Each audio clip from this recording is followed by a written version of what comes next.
Yo guys, ketemu lagi dengan kita di sini masih di segmen Sekelebat Info, di mana nanti di sini kalian bisa dapetin info terbaru dan terpanas tentunya guys. Oke, hari ini pukul 17 lebih 20 menit guys, masih di hari yang sama meneruskan informasi tadi pagi ya di tanggal 30 November 2022 hari Rabu guys. Buat teman-teman yang sekarang mungkin sedang di perjalanan ya untuk pulang dari aktivitas hariannya, saya ingatkan tetap berhati-hati di jalan guys dan tetap patuhi rambu-rambu dan selalu gunakan protokol kesehatan yang baik guys. Kita langsung saja ya, untuk global crypto market cap hari ini tidak jauh berbeda guys kalau kita bandingkan dari tadi pagi ya. Kenaikannya masih di 1,73%.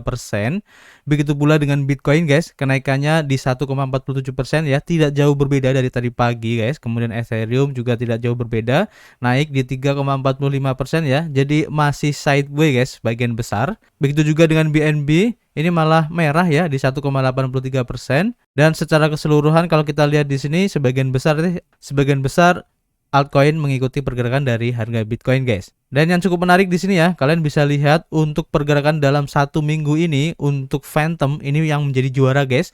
Kenaikannya sudah tembus ya di 30% dan sekarang masih di posisi 29% ya. Begitu pula dengan Dogecoin guys, kenaikannya sudah 25% guys.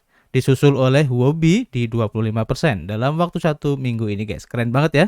Selanjutnya kalau kita lihat ya untuk pergerakan harga dari Bitcoin, seperti yang terlihat dari grafik ini guys, pergerakannya cukup signifikan, masih tidak jauh berbeda ya dari tadi pagi dengan candle yang cukup tebal ya untuk kenaikannya. Ini menjadi indikasi bahwa sentimen untuk tekanan belinya ini cukup kuat guys, dan target selanjutnya kalau tidak ada berita ataupun sentimen negatif harusnya menuju ke area ungu ini guys. Kita nanti akan coba update lagi ya untuk pergerakan harga Bitcoin dan kita langsung saja menuju informasinya. Oke, untuk informasi yang pertama ya datang dari theblock.co. Di sini diinformasikan bahwa crypto bank yaitu SEBA ini membuka kantor di Hong Kong guys. Karena kota tersebut itu bertujuan untuk merebut kembali status crypto hub. Nah, ini cukup menarik guys. Jadi SEBA Bank yang berkantor pusat di Swiss berekspansi ke Hong Kong dengan kantor barunya karena dianggap wilayah Cina itu berusaha untuk merebut kembali ya status sebagai pusat kripto guys. Kantor Hong Kong akan menjadi pusat rencana pertumbuhan APAC dari SEBA, kata bank tersebut ya dalam sebuah pernyataan pada hari Rabu. Dan Hong Kong baru-baru ini menguraikan rencana untuk menjadi pusat kripto karena saingannya Singapura tampaknya beralih ke regulasi yang lebih ketat guys. Hong Kong berencana untuk memperluas cakupan aset kripto yang tersedia di kota sambil juga menjajaki cara membuka pasar kripto untuk investor retail. Dengan silsilah yang cukup besar ya sebagai pusat keuangan internasional serta pendekatan peraturan yang mendukung untuk cryptocurrency, Hong Kong memperkuat posisinya sebagai pemimpin global dalam cryptocurrency, kata CEO SEBA Bank France Bert Muller dalam pernyataannya. Ludovic Sum sebagai direktur pelaksana di SEBA Hong Kong akan mengawasi ya untuk kantor baru tersebut guys. Dan Ludovic Sum sebelumnya bekerja untuk Credit Suisse yaitu HSBC dan Merrill Lynch dan Securities and Futures Commission SFC sebagai regulator keuangan Hong Kong menurut profil LinkedIn-nya guys. SFC baru-baru ini ya mengatakan berencana untuk mengizinkan dana yang diperdagangkan di bursa kripto atau ETF untuk dijual kepada investor ya di Hong Kong, dan juga akan meluncurkan konsultasi publik ya tentang kemungkinan mengizinkan investor retail untuk memperdagangkan aset virtual atau VA. Dan kami menyadari ya meningkatnya penerimaan VA sebagai sarana alokasi investasi oleh investor global, baik itu institusional maupun individu, kata Biro Jasa Keuangan dan Perbendaharaan saat itu yes. SFC percaya bahwa risiko paparan kripto telah dapat dikelola dengan pagar pembatas yang tepat. Dan SEBA Hong Kong ini awalnya berencana untuk fokus ya pada riset pasar dan layanan konsultasi. Kantornya di Swiss menyediakan serangkaian layanan perbankan ya dan investasi terregulasi termasuk perdagangan, produk terstruktur, rekening bank, kartu, kemudian kredit, taruhan atau staking ya, kemudian penyimpanan kripto serta NFT guys. Nah, ini bagus ya karena SEBA Bank ini merupakan salah satu bank kripto ya yang cukup terkenal juga, di mana produk-produknya itu menyediakan kripto sebagai aset-asetnya guys. Nah, ini keren banget ya.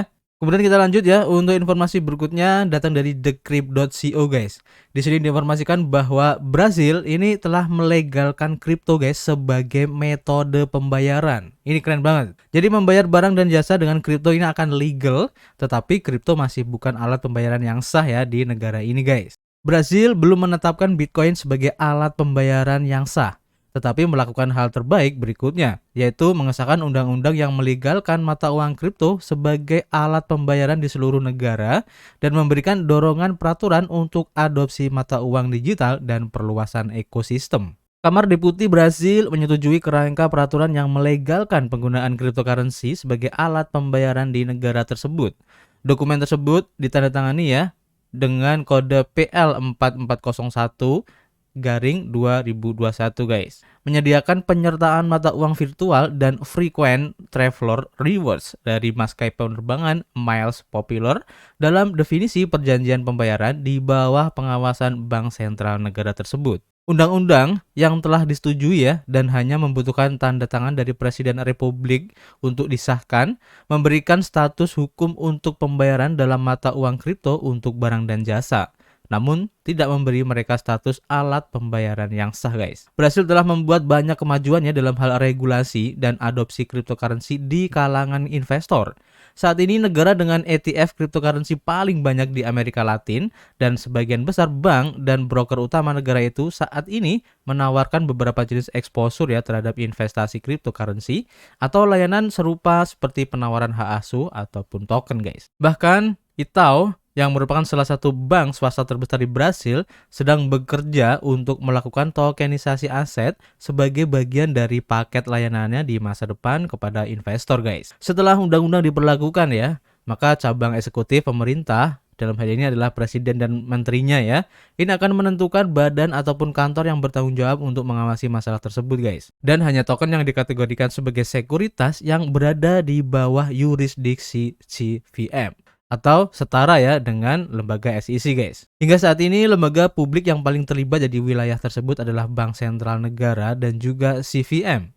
Selain itu, undang-undang tersebut ya menetapkan aturan untuk mengoperasikan platform pertukaran mata uang kripto serta layanan penyimpanan dan administrasi mata uang kripto oleh pihak ketiga yang terpercaya guys. Undang-undang tidak menyebutkan disposisi apapun ya terkait penerbitan mata uang digital bank sentral, namun negara tersebut telah membuat kemajuan yang signifikan dalam hal ini. Salah satu aspek terpenting dari peraturan tersebut adalah kewajiban penyedia layanan untuk memisahkan dana mereka dari dana klien mereka sebagai cara untuk mencegah situasi yang serupa dengan FTX, di mana bursa menggunakan dana kliennya untuk operasi keuangannya sendiri ya yang dilakukan oleh FTX kemarin. Undang-undang tersebut menghindari ketentuan yang memberikan manfaat pajak kepada para penambang cryptocurrency dan juga mengakui bahwa mata uang digital memfasilitasi operasi kriminal karena sifat pseudonimnya dan menyerukan pemantauan lebih dekat terhadap industri tersebut. Nah, ini menarik ya. Sedikit demi sedikit meskipun masih belum disahkan ya, kripto menjadi mata uang ataupun alat pembayaran yang sah ya dari negara Brasil ini, tapi setidaknya masyarakat di Brasil itu sudah bebas atau bisa memanfaatkan kripto ini sebagai alat pertukarannya guys. Nah, ini menarik.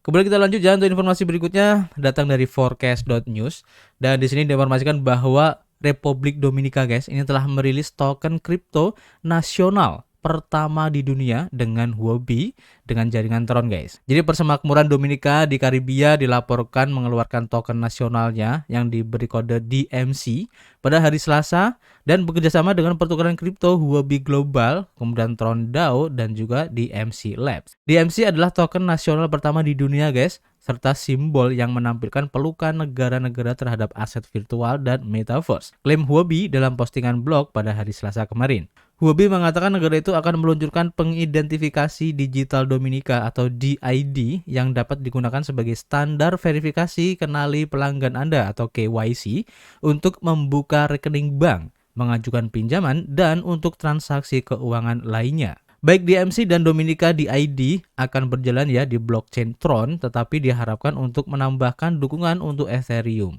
Binance Smart Chain, dan rantai publik lainnya yang nanti melalui protokol BitTorrent Chain menurut postingan tersebut. Dominika menjadi salah satu negara pertama di dunia yang membuat tender legal ya untuk cryptocurrency pada bulan Oktober kemarin ketika secara resmi ya mengakui bahwa banyak token di blockchain Tron, termasuk Tron itu sendiri, kemudian ada BitTorrent atau BTT, kemudian GST, NFT, USDD, USDT, dan juga TUSD sebagai media pertukaran di dalam negara guys. Keren juga ya langkah yang dilakukan oleh Republik Dominika ini guys. Kita akan nantikan nanti kelanjutannya seperti apa. Dan masih dari forecast.news, di sini diinformasikan bahwa Sony ini akan meluncurkan motion capture wearables untuk metaverse ya. Nah, ini keren banget ya. Sony Jepang ini meluncurkan Mocopi pada hari Selasa yang merupakan satu set sensor pelacak gerak yang dapat dipakai yang menangkap gerakan pengguna ya, yang dicerminkan oleh avatar virtual di platform metaverse atau virtual dan augmented reality. Mocopi memiliki 6 pita yang dapat dikenakan pengguna di pergelangan kaki, kemudian pergelangan tangan, kepala, dan juga pinggul. Diharapkan datang dengan aplikasi smartphone sendiri ya, dan kit pengembangan perangkat lunak. Mocopi menciptakan pengukuran gerakan yang sangat akurat dengan sejumlah kecil sensor, kemudian membebaskan VTuber dan juga kreator yang terlibat dalam produksi film dan animasi dari batasan waktu dan tempat, tulis Sony dalam siaran persnya. VTubers, kependekan dari streamer YouTube virtual, adalah streamer internet yang terkenal di Jepang karena menyediakan hiburan online menggunakan avatar virtual. Idola virtual seperti Vocaloid telah sangat populer ya sejak pertengahan tahun 2000-an kemarin dan mempengaruhi VTubers modern seperti Gaur Gura yang memiliki 4,2 juta pelanggan atau followers di YouTube-nya guys. Mocopi akan memasuki pasar Jepang pada akhir Januari 2023 seharga 49.500 yen Jepang guys, atau sekitar 357 US dollar. Nah, kalian tertarik untuk membeli Mocopi ini guys? Karena ini akan menarik banget nanti untuk avatar kalian dan pasti akan berbeda dari para VTuber lainnya. Tulis pendapat kalian di kolom komentar dan kita akan ketemu lagi di informasi berikutnya. Peace.